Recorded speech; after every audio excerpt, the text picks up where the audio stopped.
High, good morning. তোমাদের third সেমিস্টারে class করব। আমরা রাজনৈতিক ইতিহাস পড়ছি আদি মধ্যযুগের দক্ষিণ ভারতের। তোমাদের সিলেবাস একটা রাজবংশের কথা বলা আছে, রাষ্ট্রকূট। আজকে সেই রাষ্ট্রকূটদের সম্পর্কে কিছু জাস্ট জেনারেল ইনফরমেশন আমি তোমাদের দেব, কারণ ওখান থেকে বড় প্রশ্ন আসে না সচরাচর, কিন্তু যেহেতু সিলেবাস আছে তোমাদের জানা দরকার। তাই রাষ্ট্রকূট রাজবংশের সময়কালের যে কিছু ঘটনা আমি তোমাদের সঙ্গে শেয়ার করব। রাষ্ট্রকূটরা কেমন ছিলেন, প্রথম কথা। রাষ্ট্রকূটদের সময়কালে প্রশাসন কেমন ছিল, রাষ্ট্রকূট রাজাদের সময়কালে ধর্মনীতি কেমন ছিল, কালচার কেমন ছিল, ওভারঅল একটা ভিউ আমি তোমাদের সঙ্গে আজকে শেয়ার করছি, যাতে তোমাদের মনে থাকে। এবং যদি কোনো কোয়েশ্চেন আছে তোমরা উত্তর তো দিতে, শর্ট কোয়েশ্চেন তো বটেই, যদি কোনো 5 মার্কসের কোয়েশ্চেন আসে তোমরা उत्तर दीते पारबे।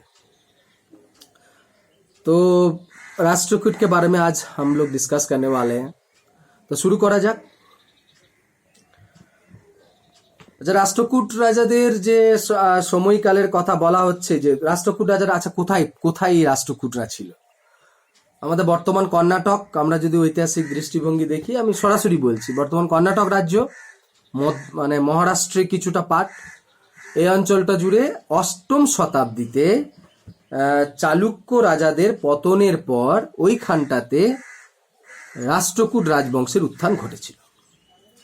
আচ্ছা, রাষ্ট্রকূটরা চালুক্য রাজাদের সময়কালে সামন্ত হিসেবে কাজ করতেন এবং ওরা ওদের দুর্বলতার সুযোগ নিয়ে পরবর্তীকালে নিজেদেরকে রাজা হিসেবে ঘোষণা করছেন। মোটামুটি ভাবে অষ্টম শতাব্দীতে, মনে রাখবে, দাক্ষিণাত্যে রাষ্ট্রকূটরা এই স্বাধীন রাজবংশ স্থাপন করেছিলেন।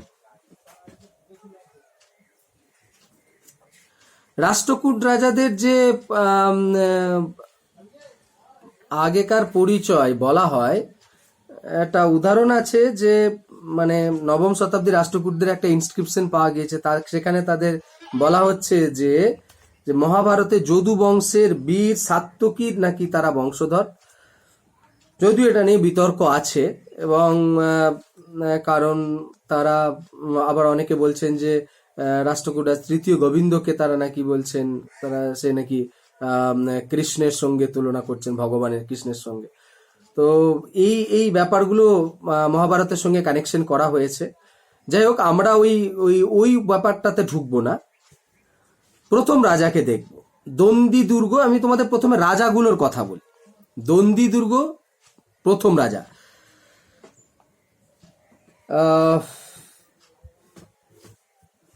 735-36 খ্রিস্টাব্দে তিনি, বলা হচ্ছে 35 সাল, সিংহাসনে বসছেন। দন্দি দুর্গ হচ্ছেন রাষ্ট্রকূটদের প্রথম দিকের, মানে প্রথম সব থেকে বলা যায় যে প্রকৃত প্রতিষ্ঠাতা আমরা বলতে পারি। এবং তিনি, আমি তোমাদেরকে প্রথমেই তো বললাম যে চালুক্য রাজাদের সময়কালে এরা সামন্ত রাজা হিসেবে কাজ করেছেন। তারপর তারা দুর্বলতার সুযোগ নিয়ে তারা সাম্রাজ্য বিস্তার করেছেন, এবং দন্দি দুর্গ হচ্ছেন সেই প্রথম ভদ্রলোক যিনি এই সাম্রাজ্যের বড় স্থাপনটা করেছিলেন, সাম্রাজ্যটাকে। প্রকৃত প্রতিষ্ঠাতা আমরা যদি বলি তাহলে এটাকে ধরতে পারি। तो दंदी दुर्ग था पहला राजा जो मतलब राष्ट्रकूट राजवंश का सूचना किए थे। তারপরে যে রাজার নাম পাওয়া যায় তিনি হচ্ছেন প্রথম কৃষ্ণ। 758 থেকে 773 সাল পর্যন্ত রাজত্ব করেছেন। আচ্ছা, এই আমি ডিটেলস বেশি বলবো না, এই সময় কি গুরুত্বপূর্ণ ঘটনা একটা কথা বলতে পারি, সেটা হচ্ছে যে আমাদের ইলোরায় একটা মন্দির আছে, কৈলাসনাথ মন্দির, এটা এই সময় নির্মাণ করা হয়েছিল। এই মন্দিরটার একটা স্পেশাল বৈশিষ্ট্য আছে, সেটা হচ্ছে গোটা পাহাড় পাথরকে কেটে উপর থেকে নিচে মন্দির নামানো হয়েছিল। তো কৈলাসনাথ মন্দির, শিব মন্দির ইলোরার, তো এটা এই সময়তেই মানে প্রথম কৃষ্ণের সময়তে নির্মাণ করা হয়েছিল। তারপরে তৃতীয় গোবিন্দ, তারপরে প্রথম ধ্রুব। তৃতীয় গোবিন্দ সময়কাল 773 থেকে 800, এবং প্রথম ধ্রুব 780 থেকে 793। এই হচ্ছে প্রথমের দিকে রাজা, গুরুত্বপূর্ণ রাজা ছিলেন। তৃতীয় গোবিন্দ এর পরের রাজা 793 থেকে 814।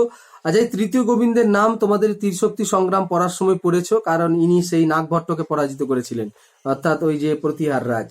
তারপরে তো তিনি বলা হয় যে ধর্মপালকেও পরাজিত করেছিলেন, এবং কনৌজে যে ভদ্রলোক বসেছিল চক্রায়ুধ, উनको भी पराजित किए थे। তো ये তৃতীয় গোবিন্দ হচ্ছে প্রথম রাষ্ট্রকূট রাজা যিনি উত্তর ভারতে, দক্ষিণ ভারতের রাজা হয়েও উত্তর ভারতে এসেছিলেন এবং অভিযান চালিয়েছিলেন। ত্রিশক্তি সংগ্রামের কথা যদি তোমাদের মনে পড়ে তাহলে কিন্তু এই তৃতীয় গোবিন্দ রাষ্ট্রকূট রাজা ছিলেন। মানে মোটামুটি আমরা বলতে পারি তৃতীয় গোবিন্দ ছিলেন রাষ্ট্রকূট রাজবংশের সর্বশ্রেষ্ঠ রাজা। তোমাদের শর্ট কোয়েশ্চেন আসতে পারে। একটা হচ্ছে প্রকৃত প্রতিষ্ঠাতা কে, was the real founder of the Rashtrakuta dynasty, and second question is that was the most powerful king of Rashtrakuta dynasty। दो क्वेश्चन हो गया। তৃতীয় গোবিন্দ রাষ্ট্রকূট রাজবংশের সর্বশ্রেষ্ঠ রাজার নাম কি? তৃতীয় গোবিন্দ। কারণ তৃতীয় গোবিন্দের এই কারণে বলছি তিনি শুধু দক্ষিণ ভারতবর্ষে এবং শুধু উত্তর ভারতবর্ষে তিনি অভিযান চালিয়েছিলেন। তারপর হচ্ছে প্রথম অমোঘ বর্ষ 814 খ্রিস্টাব্দ থেকে 877 সাল পর্যন্ত তিনি রাজত্ব করেছিলেন। ইনিও শেষের দিকে অন্যতম বড় রাজা ছিলেন। এনার সময়কালে যে রাজধানী ছিল রাষ্ট্রকূটদের মহারাষ্ট্রের নাসিক থেকে শুরু করে ইনি সরিয়ে নিয়ে গিয়ে মান্যখেটি বলা হয়, সেখানে রাজধানী সরিয়ে নিয়ে গিয়েছিলেন। তাহলে এখানে আর একটা কোয়েশ্চেন তোমাদের জন্য রইল, সেটা হচ্ছে রাষ্ট্রকূটদের রাজধানী কোথায় ছিল? মান্যখেত। এবং অত্যন্ত তিনি খুবই সাহিত্যিক ছিলেন এবং বলা হয় যে তিনি রাজা হিসেবে তো নিজেকে প্রতিষ্ঠা করেছিলেনই, কিন্তু তিনি ভীষণ সাহিত্যের দিক দিয়ে অত্যন্ত সমাদর লাভ করেছিলেন। কারণ তার দুটো টেক্সট আছে, একটা হচ্ছে রত্নমালিক আর একটা হচ্ছে কবিরাজ মার্গ, কানাডা ভাষায় লেখা। অত্যন্ত তিনি নিজে লিখেছিলেন এবং তিনি অত্যন্ত গুণী মানুষ ছিলেন। তো জৈন পণ্ডিত জিন সেন তার সময়কালেই, যিনি গণিতসার সংগ্রহ গ্রন্থ রচনা করেছিলেন, এই সময়কালে সভাকবি ছিলেন অমোঘ বর্ষে। তারপরে নাম পাওয়া যায় দ্বিতীয় কৃষ্ণ 877 থেকে 914, এবং তারপরে তৃতীয় ইন্দ্র, এটা 914 থেকে 922। তারপরে হচ্ছে তৃতীয় ইন্দ্র পর তৃতীয় কৃষ্ণ, মাঝে কিছু রাজা বসেছে। তৃতীয় কৃষ্ণ হচ্ছেন লাস্ট উল্লেখযোগ্য রাজা। আর তিনি কি করেছেন আমরা সবাই জানি যে ইনি উত্তর ভারতবর্ষে অভিযান করেছিলেন। কারণ ওই যে আমাদের ত্রিশক্তি সংগ্রামের সময়কালেতে মহিপালের সময় তিনি বাংলায় এসেছিলেন। তো তার সময়কালে গুরুত্বপূর্ণ তথ্য আমরা পাই। পলিটিক্যাল দিক দিয়ে দুটো বড় রাজার নাম, তৃতীয় কৃষ্ণের নামটা আমাদের কাছে চলে আসে। তো শেষ যিনি রাজা তিনি হচ্ছেন চতুর্থ অমোঘ বর্ষ। তো রাষ্ট্রকূট চালুক্য রাজা দ্বিতীয় তৈলব বা তৈল, এনার আক্রমণে তিনি মারা যাচ্ছেন। তাহলে আমরা লাস্ট যিনি চালুক্য রাজা তার নাম আমরা পেয়ে গেলাম, সেটা হচ্ছে चतुर्थ अमोघ वर्ष। ये भी एक क्वेश्चन मिल गया तुम लोगों को कि लास्ट किंग कौन थे? फोर्थ अमोघ वर्ष दा फोर्थ, चतुर्थ अमोघ वर्ष হচ্ছে এটা। তো এই রাজনীতিতে আমি তোমাদের কনক্লুশনে আসবো। কনক্লুশন তাদের যে কৃতিত্বের কথা যদি বর্ণনা করি সেটা আমি বলবো, তখন আর একটু জেনে নিই সেটাতে রাজনীতিতে গেল, রাজাদের ঘটনাগুলো। এ গয়া কিংস কে বারে মে।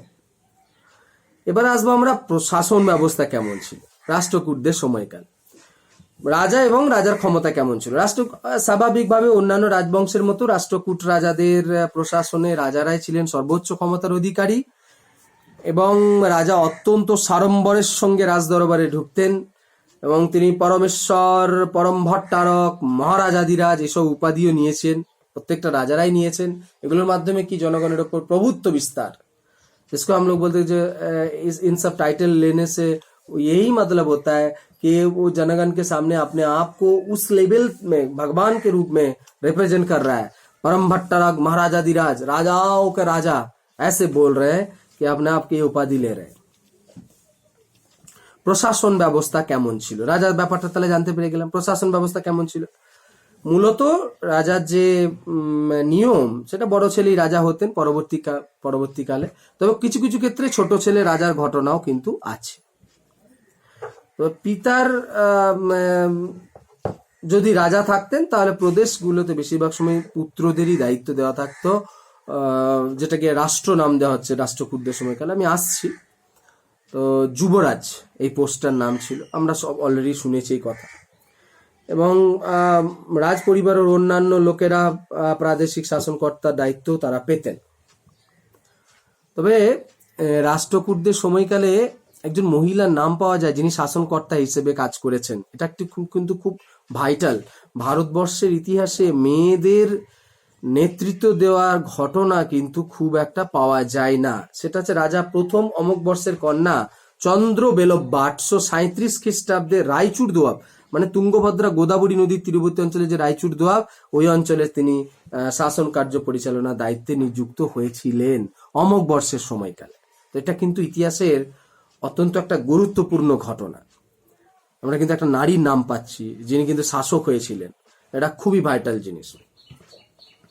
ওকে, মন্ত্রীরা রাজাকে তার কার্যকলাপে সাহায্য করতেন। 3 জন मंत्रीর नाम, मिनिस्टर का नाम आ रहा है सामने। एक है प्रधानमंत्री, दूसरा है परराष्ट्र मंत्री, तीसरा है राजस्व मंत्री। प्रधानमंत्री, परराष्ट्र मंत्री, राजस्व मंत्री, रेवेन्यू मिनिस्टर जिसको हम लोग बोलते हैं, prime minister, external affairs minister and revenue minister हम बोल सकते हैं। 3 ধরনের মন্ত্রী ছিল। এরা মোটামুটি ভাবে আমাদের রাষ্ট্রকূট সামরিক অসামরিক প্রশাসনগুলো চালাতেন। তবে সামন্ত রাজাদের ভূমিকা অনেকটাই গুরুত্বপূর্ণ ছিল। তবে একটা জিনিস, যে রাষ্ট্রকূট রাজাদের সময়কালে মাইনে দেওয়া কর্মচারী তথ্য কিন্তু সেভাবে জানা যায় না, যে ডেলি সরকারি মাইনে পাচ্ছে, স্যালারি পাচ্ছে, এরকম কোনো কর্মচারী ছিলেন কিনা সেটা ব্যাপারটা জানা যায় না। কারণ রাষ্ট্রকূট রাজাদের সামন্ত রাজারা অনেক সময় এই পোস্টগুলো, অভিজাত সামন্ত যারা ছিলেন এই পোস্টগুলো হোল্ড করতেন, প্রধানমন্ত্রী, পররাষ্ট্রমন্ত্রী, রাজস্ব মন্ত্রী, এই পোস্টগুলো। ওকে, রাষ্ট্রকূট সাম্রাজ্যে প্রশাসন কেমন ছিল, প্রশাসনিক যে ভাগ সেই ভাগটা কেমন ছিল, মানে 2টি ভাগে বিভাজিত ছিল প্রশাসন। একটা ছিল সামন্ত শাসিত এলাকা আর একটা ছিল রাজার নিজের এলাকা। সামন্ত বলতে বোঝায়, তোমরা একটু পড়ে থাকবে যে গুপ্ত সাম্রাজ্যের পরবর্তীকালে যে সমস্ত লোকেদের হাতে দায়িত্ব দেওয়া হয়েছিল সৈন্য সরবরাহ করার জন্য, গুপ্ত রাজারা মাইনের বিনিময়ে জমি দিয়ে দিয়েছিলেন তাদেরকে, তাদেরই বলা হচ্ছে সামন্ত। এবং আমরা শশাঙ্কের নাম পড়েছি, শশাঙ্ক সামন্তদের বড় ভাগ বলা হচ্ছে, মহাসামন্ত এনাকে বলা হচ্ছে, প্রদেশের হেড, ভুক্তির হেড। তো সামন্ত শাসিত এলাকায় কেমন সামন্তরা রাজত্ব করতেন? এরা ছিলেন স্বাধীন, রাজা এই বিষয়ে কোনোদিন কোনো হস্তক্ষেপ করতেন না, এবং তারা রাজাকে নিয়মিতভাবে কর প্রদান করতেন। এবং এমন দেখা গেছে সামন্ত রাজারা যুদ্ধের সময় রাজাকে সেনাবাহিনী পাঠিয়ে দিতেন বা সাহায্য করতেন। তবে একটা ঠিক, রাজদরবারের ভেতরে, সামন্তদের রাজদরবারের ভেতরে সামন্তদের যে এলাকা, সেখানে একটা অফিসার্স থাকতেন, তারা খবরাখবর নিয়মিত পাঠাতেন। এবং সামন্তরাও রাজ দরবারেতে উপস্থিত থাকতেন। তাহলে সামন্তদের দ্বারা শাসনটায় রাষ্ট্রকূট রাজারা इंटरफेयर করতেন না, वो इंटरफेयर नहीं करते थे। এরপর আমরা দেখব যে রাষ্ট্রকূট রাজার যে রাজ্য, সেটা কি কি ভাগে বিভাজিত ছিল। 3টি ভাগে বিভাজিত ছিল, রাষ্ট্র বা প্রদেশ, বিষয়, আর একটা হচ্ছে ভুক্তি। রাষ্ট্রকূট রাজাদের যে রাজ্যটা, সেটা কয়েকটা পার্টে ভাগ করা ছিল, যার নাম হচ্ছে, প্রথম ভাগটা হচ্ছে রাজ্য। আমরা যদি এখনকার বলি, তখনকার নাম ছিল রাষ্ট্র, এবং ওদের যিনি হেড ছিলেন তাকে বলা হচ্ছে রাষ্ট্রপতি। এবং তার মোটামুটি ভাবে সামরিক অসামরিক সকল প্রকার কাজকর্মই তিনি করতেন, এবং তিনি স্থানীয় কার্য বা শান্তি শৃঙ্খলার কাজেতেও তিনি অত্যন্ত গুরুত্বপূর্ণ ভূমিকা, ট্যাক্স আদায়, বিচার কার্য, এটা অত্যন্ত গুরুত্বপূর্ণ ভূমিকা পরিচালনা করতেন তিনি, প্রদেশের যিনি হেড। তারপর হচ্ছে বিষয়। বিষয়ের যিনি হেড হতেন, অর্থাৎ প্রদেশের নিচের যে यूनिट, उसका जो हेड थे वो उसका नाम था বিষয়পতি। বিষয়পতি তার নাম। বিষয়পতি একইভাবে রাষ্ট্রপতির মতোই ক্ষমতা ভোগ করতেন, কিন্তু তার এরিয়াটা ছিল ছোট। এবং তার যোগ্যতা বিচারে তাকে নিয়োগ করা হতো। অনেক অনেক সময় তাদের পুরস্কারেরও ব্যবস্থা করা হচ্ছে। কোনো কোনো ক্ষেত্রে দেখা গিয়েছে যে এই বিষয়পতিরা বংশানুক্রমিক হচ্ছেন, মানে বংশ পরম্পরা বিষয়পতি হতে পারতেন। মূলত 1000 থেকে 4000 গ্রাম নিয়ে একটা বিষয় গঠিত হতো। এটা কিন্তু স্পষ্ট মনে রাখবে, 1000 से 4000 भी गांव एक विषयपति के अंडर में हो सकता है। বিষয় পরে যেটা রয়েছে, বিষয়গুলো কয়েকটা ভুক্তিতে বিভাজিত ছিল, আমরা এখনকার দিনে যেটাকে ডিস্ট্রিক্ট বলতে পারি। এবং এই ভুক্তি মোটামুটি 50 থেকে 80টা গ্রাম নিয়ে গঠিত হতো। ভুক্তির যিনি হেড হতেন তার নাম হচ্ছে भोगपति। इसका नाम जो था, भुक्ति का जो हेड थे उसका नाम था भोगपति। তো মোটামুটি ভাবে উনি ভুক্তির প্রশাসন পরিচালনা করতেন। আর অ্যাজ ইউজুয়াল যেটা সমস্ত প্রশাসনে থাকে, ভুক্তিটা জেলার থেকে একটু ছোট এরিয়া হলেও একদম যে গ্রাম, সেই গ্রাম প্রশাসন। এবং গ্রাম প্রশাসনের যিনি হেড তাকে বলা হচ্ছে গ্রাম প্রধান, যেমন আমাদের এখনকার টাইমে রয়েছে।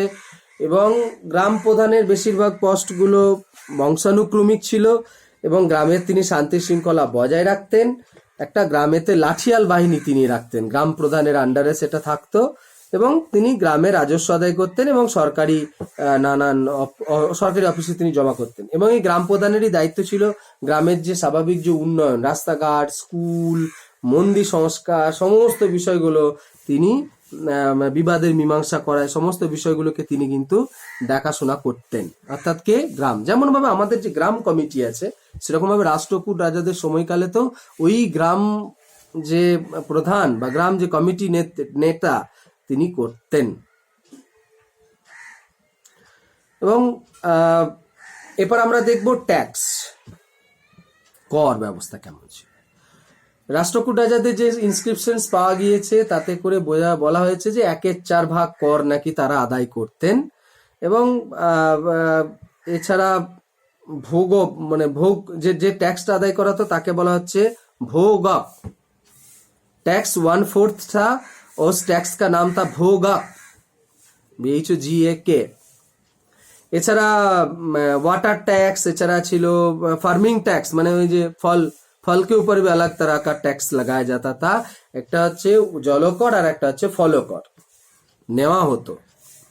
এছাড়া খনি থেকেও সরকার আলাদাভাবে ট্যাক্স নিত। যেমন ভাবে মৌর্য সাম্রাজ্যের সময়কালে খনি থেকে, ধরো প্রাইভেট কোন এজেন্সি খনি থেকে কোনো মাল উৎপাদন করলেও তার উপরে সরকার আলাদা করে ট্যাক্স বসাতেন।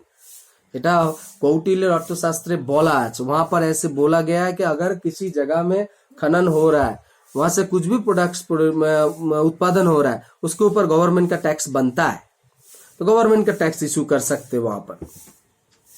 তো সেই হিসেবে এই খনিগুলোর উপরও ট্যাক্স আদায় করা হতো।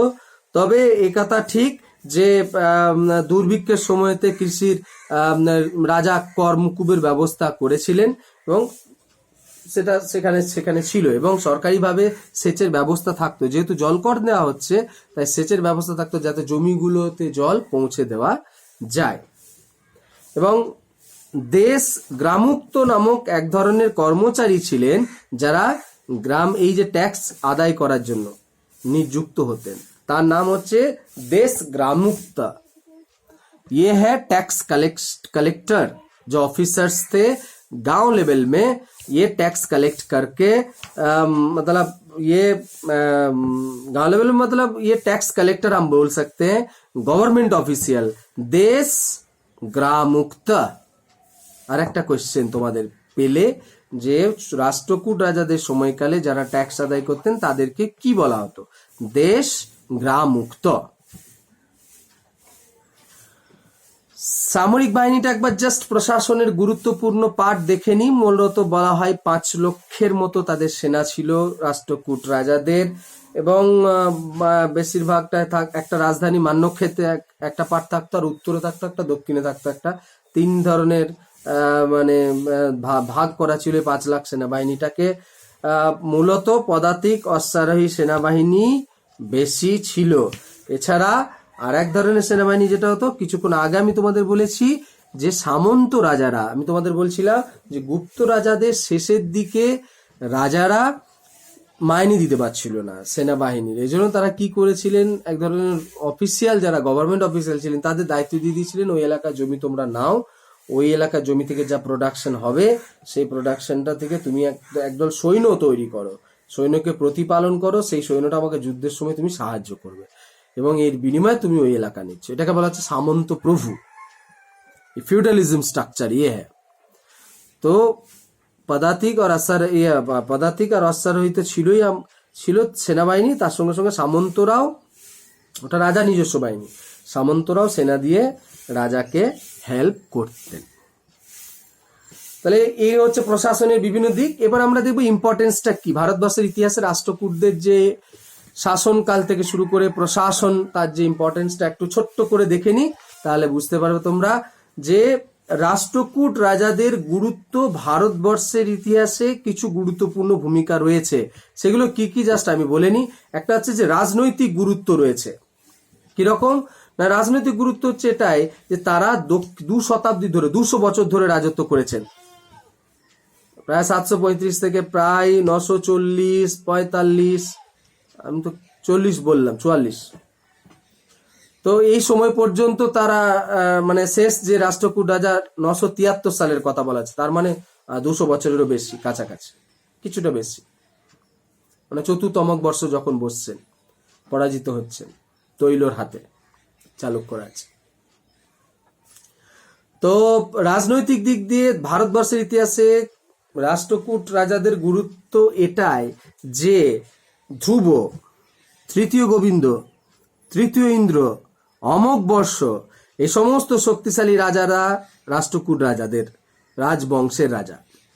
এবং এরা দক্ষিণ ভারতে একদম সুদূর, তৃতীয় কৃষ্ণের কথা বলা আছে চোলেশ্বরম, একদম দক্ষিণ প্রান্তের বিন্দু চোলেশ্বরম, ওখান থেকে শুরু করে তাদের রাজনৈতিক আধিপত্য বজায় রাখতে শুরু করেছেন এবং পল্লব, চোল, চালুক্য এদের সমস্ত বাহিনীকে তিনি পরাজিত করতে পেরেছিলেন এবং দক্ষিণ ভারতে রাজনৈতিক ঐক্য স্থাপন করতে পেরেছিলেন 200 বছর ধরে। এই তৃতীয় কৃষ্ণ এবং তার যে নামগুলো আমি বললাম, ধ্রুব, তৃতীয় কৃষ্ণ, অমোঘ বর্ষ, এদের যে নামগুলো আমি বললাম। 2 নাম্বার রাজনৈতিক দিক দিয়ে গুরুত্ব, এরকমটা কিন্তু ভারতবর্ষের আগে হয়নি। 2 নাম্বার রাজনৈতিক গুরুত্ব সেটা হচ্ছে যে এরা ছিল দক্ষিণ ভারতীয় এবং এই রাষ্ট্রকূটদের আবির্ভাবের পূর্বে সেটা উত্তর ভারতে দক্ষিণ ভারতের মধ্যে বিচ্ছিন্ন ছিল, कुछ भी कनेक्शन नहीं था नॉर्थ और साउथ में। এবং এর মূল যে কারণ সেটা হচ্ছে বিন্ধ্য পর্বত, অপ্রতুল রাস্তা, इसके कारण विंध्य पर्वत था, रास्ता नहीं था, इसलिए नॉर्थ और साउथ में उतना भी मतलब कनेक्शन नहीं था। এবং তোমরা যদি সমুদ্রগুপ্তের কথা মনে পড়ে তোমাদের, সমুদ্রগুপ্ত ভারতবর্ষের প্রথম উত্তর ভারতীয় রাজা, যিনি দক্ষিণ ভারতে অভিযান চালিয়েছিলেন, 12 জন রাজাকে পরাজিত করেছিলেন এবং 12 জন রাজার বশ্যতা তিনি স্বীকার করে নিয়েছিলেন। স্বীকার করে নিয়ে তাদের রাজ্যকে তিনি ফেরত দিয়েছিলেন, কারণ ওই বিন্ধ্য পর্বতের একদম অত্যন্ত ভয়ঙ্কর রাস্তা, যার জন্য তিনি ডিসিশন নিতে বাধ্য হয়েছিলেন।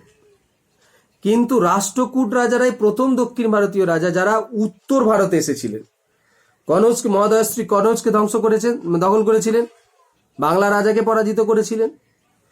তো এই যে সফলতা, ধ্রুব, তৃতীয় গোবিন্দ, তৃতীয় ইন্দ্র, এই যে এরা নৃপতিরা উত্তর ভারতবর্ষের মানে নাগভট্ট থেকে শুরু করে বৎসরাজ থেকে শুরু করে ধর্মপাল থেকে শুরু করে মহিপাল থেকে শুরু করে এদেরকে সবাইকে পরাজিত করেছেন এবং এরা উত্তর ভারতবর্ষে এসে অত্যন্ত শ্রেষ্ঠত্বের সঙ্গে মর্যাদা লাভ করেছেন। আর্যাবর্ত অভিযান চালিয়েছেন, একদম হিমালয়ের একদম পাদদেশ পর্যন্ত অঞ্চল তারা অভিযান চালিয়েছেন, অর্থাৎ রাষ্ট্রকূট রাজারা। অর্থাৎ এই দিক দিয়ে ভারতবর্ষের রাজনৈতিক গুরুত্ব কিন্তু খুব গুরুত্বপূর্ণ।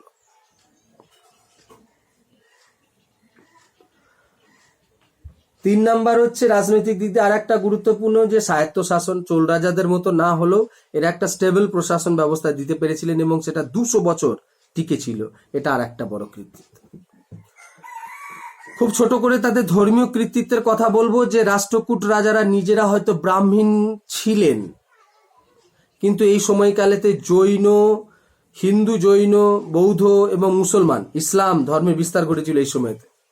এবং তার সব থেকে বড় উদাহরণ হচ্ছে যে নবম শতাব্দীতে যে প্রথম কৃষ্ণ রাজা ছিলেন, তিনি শিবের মন্দির নির্মাণ করেছিলেন ইলোরাতে। কৈলাসনাথের যে শিবের মন্দির, সেই শিবের মন্দির করলেও তিনি আবার জৈন ধর্মের পৃষ্ঠপোষক হয়েছিলেন।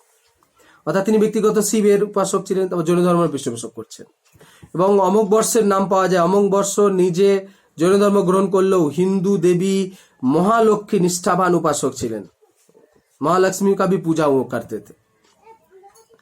দ্বিতীয় কৃষ্ণ, তৃতীয় ইন্দ্র, চতুর্থ ইন্দ্র, এরা প্রত্যেকেই জৈন ধর্মের অনুরাগী ছিলেন। অর্থাৎ আমরা একটা জিনিস লক্ষ্য করতে পারছি যে, এবং বৌদ্ধ ধর্মের অনেক ছিলেন। কারণ আমরা কানহেরি যদি কেপ দেখি, কানহেরি হচ্ছে সেই সময় সব থেকে বুদ্ধিস্ট কেপ। ওখানে বুদ্ধিস্ট প্রচুর সংঘ রয়েছে, মানে পাহাড়ের গুহার ভেতরে। তো এই সমস্ত কি রাষ্ট্রকূট রাজাদের সময়কালে, তাহলে বৌদ্ধ ধর্মের বিস্তার ঘটেছিল। আর সব থেকে বড় কথা, আরবদের সঙ্গে আমাদের দেশের বাণিজ্য চলছিল, এবং যার জন্য এরকম নাকি রেফারেন্স পাওয়া যায় যে যারা মুসলিম ট্রেডার্সরা বিজনেস করতে আসছেন, তাদের ওখানে মসজিদ নির্মাণ করার পারমিশন দিয়েছিলেন, এবং রাষ্ট্রকূট রাজারা নামাজ পড়ার জন্য। যার ফলে সতীশচন্দ্র, ঐতিহাসিক সতীশচন্দ্র মন্তব্য করছেন যে রাষ্ট্রকূট রাজাদের এমন ওপেন হার্টেড পলিসির জন্য সেই সময় আমাদের দক্ষিণ ভারতে বাণিজ্যিক প্রসার কিন্তু ভীষণ ভালো হয়েছিল। সাহিত্যের দিক দিয়ে যদি আমরা ছোট্ট করে দেখি, আমি তোমাদের প্রথমে বলেছিলাম অমোঘ বর্ষ অত্যন্ত গুণী মানুষ ছিলেন, এবং প্রথম অমোঘ বর্ষ সংস্কৃত গ্রন্থের যিনি আদি পুরাণ লেখক জৈন কবি জিনসেন, তার সময়কালের। এছাড়া তার আমি তো কইলাম অমোঘ বর্ষকে নিজের কথাই বললাম, দুটো টেক্সটের কথা বলেছিলাম। রত্নমালিকা, যেটা কানাড়া কাব্য, তিনি নিজে সমালোচনামূলক কাব্য তিনি নিজে রচনা করছেন। এছাড়া রয়েছে নানান টেক্সট।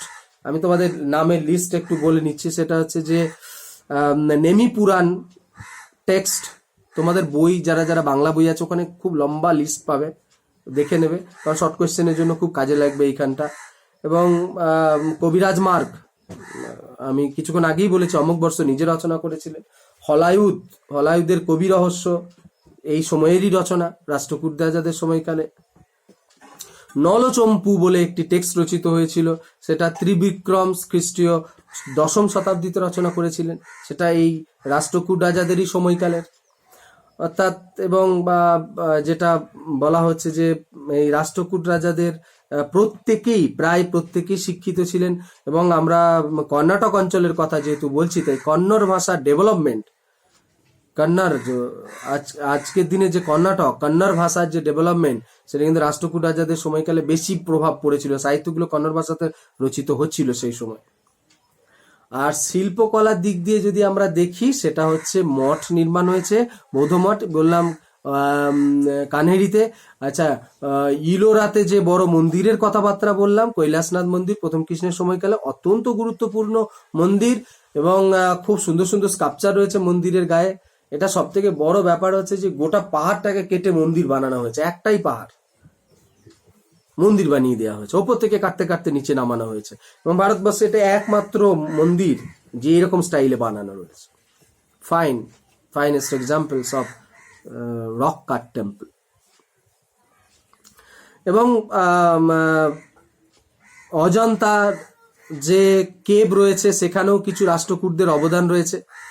এলিফ্যান্টা, যেটা শিবের গুহা মহারাষ্ট্রে রয়েছে, এলিফ্যান্টা কেভের ভেতরে যে সমস্ত ভাস্কর্য রয়েছে, সেগুলো কিন্তু রাষ্ট্রকূটদের অবদান রয়েছে। সেখানে দেবদেবীর মূর্তি এবং ভাস্কর্য তাদের কিন্তু লক্ষ্য করা যায়। আমি তোমাদের এলিফ্যান্টটা পড়ানো হয়নি, তোমাদের এসএসসি পেপারে কিছুটা আছে, তখন আরো জানতে পারবে ডিটেলসে, 4th সেমেতে আছে।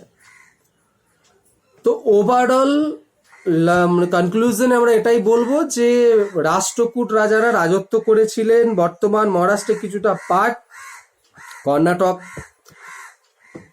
এই সময়কালে যে সমস্ত রাজাদের নাম পাওয়া যায়, সে সমস্ত রাজাদের মধ্যে তৃতীয়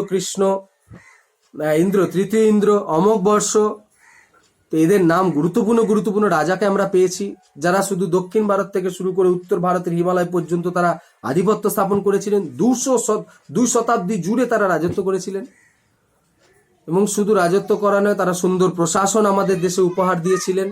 একই সঙ্গে সঙ্গে শিল্পকলা, কৈলাসনাথ মন্দির সব থেকে বড় উদাহরণ, এলিফ্যান্টা কেভ বড় উদাহরণ আমরা পেয়েছি। সাহিত্যের দিক দিয়ে বড় বড় টেক্সট এই সময়তে পেয়েছি। এবং সব থেকে বড় কথা, রাজনৈতিক দিক দিয়ে এটা গুরুত্বপূর্ণ হচ্ছে যে রাষ্ট্রকূটরাই প্রথম রাজবংশ যারা বিন্ধ্য পর্বত ক্রস করে উত্তর ভারতে অভিযানে এসেছিলেন এবং তারা আধিপত্য বিস্তার করেছিলেন। শুধু eastern India, western India, north India তারা আধিপত্য বিস্তার করতে পেরেছিলেন। এটা কিন্তু খুব ভাইটাল জিনিস। এর আগে কোনো দক্ষিণ ভারতীয় শক্তি এটা কিন্তু করেনি। তাই রাষ্ট্রকূট রাজবংশ ভারতবর্ষের ইতিহাসে অত্যন্ত গুরুত্বপূর্ণ স্থান অধিকার করে আছে। ওকে, তোমরা সকলে বই পড়বে আর টেক্সট অনেক কিছু জানতে পারবে। মনে হয় না বড় প্রশ্ন আসবে, অনেক শর্ট প্রশ্ন আসবে, তবু তোমাদের জানা দরকার, জেনে আমি আমার তরফ থেকে জানালাম। বাকিটা তোমরা টেক্সট পড়বে। আর যদি তোমাদের কিছু কোয়েশ্চেন থাকে, যখন অনলাইন ক্লাস আমি আসবো তখন নিশ্চয়ই তোমরা জিজ্ঞাসা করবে। Thank you, by.